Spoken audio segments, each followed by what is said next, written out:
Friends, నిన్నగాక మొన్న అంటే ఒక 2 రోజుల క్రితమే మనం ప్రముఖ ఆధ్యాత్మిక పుణ్యక్షేత్రమైన అరుణాచలం కోసం అయితే మాట్లాడుకోవడం జరిగింది. ఆ మోక్ష మార్గం ఏదైతే ఉందో అందులో రాజమండ్రికి సంబంధించినటువంటి యువకుడు చిక్కుకొని మృతి చెందిన ఘటన గురించి మనం మాట్లాడుకున్నాం. ఆ ఘటన గడిచి 2 రోజులు కూడా అవ్వలేదు. ఇవాళకి రెండో రోజు మూడో రోజు అవుతుంది. మళ్ళీ ఈరోజు మరో ఘటన. అంటే అదృష్టం బాగుంది.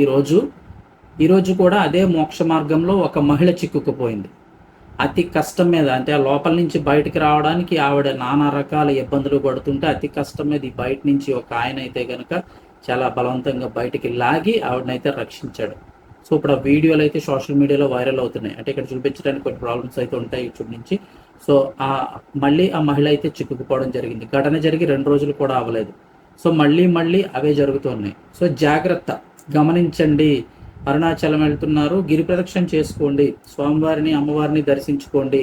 అంతే తప్ప ఎలాంటివి మోక్ష మార్గాలు ఎలాంటివి అనేది దయచేసి ప్రయత్నించకండి. అంటే మీ శరీరం సహకరించి సన్నగా ఉన్న వాళ్ళు అయితే వెళ్ళండి తప్ప లావుగా ఉన్న వాళ్ళు దయచేసి ప్రయత్నాలు చెయ్యవద్దు. మరొకసారి అయితే మన తరపున అయితే రిక్వెస్ట్ చేస్తున్నా, అలాంటి ప్రయోగాలు చేయకండి. ఎందుకంటే ఒక మనిషి పొరపాటున మరణించినట్లయితే ఆ మనిషితో పాటు వెనకాల ఒక కుటుంబం అంతా బాధపడుతుంది.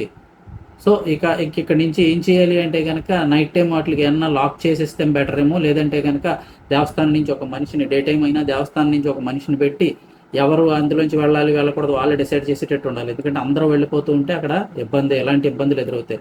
పైగా అక్కడ ఇంకోటి ఏంటి అంటే కనుక అటు వెళ్ళడానికి లైన్లో ఉండి వెనకాల చాలా మంది జనం ఉంటారు. వాళ్ళు వెనకాల ఉంటారేమో అని కంగారుగా వీళ్ళ మధ్యలో దూరి పాకుతూ ఉంటారు ఆ మోక్ష మార్గం సందులోంచి. వెనకాల జనం ఎక్కువ ఉన్నారు కదా అని వీళ్ళు కంగారు పడుతూ ఉంటారు. అలా అని ఎదరు చూస్తే ఎదరు కూడా వీళ్ళు ఎప్పుడు బయటకు వస్తారని ఎదరు కూడా జనం ఉంటారు. మధ్యలో ఉన్న వాళ్ళు వీళ్ళు చాలా ఇబ్బంది పడుతూ ఉంటారు. సో అలాంటి దయచేసి ప్రయత్నాలు చేయకండి. ఎందుకు అంటే కనుక మనం ధర్మ మార్గంలో ఉండి మనం పనులు ధర్మంగా చేసుకుంటూ ఉంటే భగవంతుడు మోక్షం ఇవ్వాలనుకుంటే ఆయన ఇస్తాడు. కేవలం ఈ మార్గాల్లో వెళ్ళినంత మాత్రాన మోక్షం వస్తుందని అయితే కనుక ఆ మూఢనమ్మకాలకు వెళ్ళకండి. మామూలుగా అలా వెళ్ళారు కదా, సరదాగా మన సన్నగా బాడీ సహకరిస్తుంది అంటే కనుక సరదా ట్రై చేయడం వేరు. అంతే తప్ప మన బాడీ సహకరించదు, ఇంత లావుగా ఉన్నాం అయినా కూడా. కొంతమంది చెప్తూ ఉంటారు నేను ఎంత లావుగా ఉన్నా వెళ్ళిపోయానని. అందరికి వల్ల అది అయితే కాదు. సో దయచేసి గమనించండి. ఘటన జరిగి 2 రోజులు కూడా అవ్వలేదు. మళ్ళీ ఇంకో మహిళ చిక్కుకుపోయింది. అదృష్టవశాత్తు వాళ్ళు ఇటు నుంచి ఆ టైంకి ఎవరు ఉండి బయటకు లాగడం వల్ల అయితే ఆవిడ బయటపడింది.